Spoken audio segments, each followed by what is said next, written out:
Saudi রাজ পরিবারের একজন সদস্য।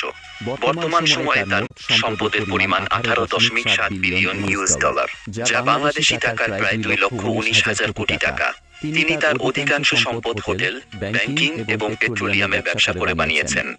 এরপর 1 নম্বর এবং পৃথিবীর সবথেকে ধনী মুসলিম ব্যক্তি হচ্ছেন হাসান আল বলকিয়া। তিনি হচ্ছেন দক্ষিণ পূর্ব এশিয়ার ছোট দেশ ব্রুনাইয়ের 29তম সুলতান। বর্তমান সময়ে তার মোট সম্পদের পরিমাণ প্রায় 30 বিলিয়ন ডলার, যা বাংলাদেশি টাকার প্রায় 3,51,000 কোটি টাকা। তার সম্পদের মূল উৎস হচ্ছে তেল এবং গ্যাসের খনি। এক সময় তিনি পৃথিবীর সবথেকে ধনী ব্যক্তি ছিলেন।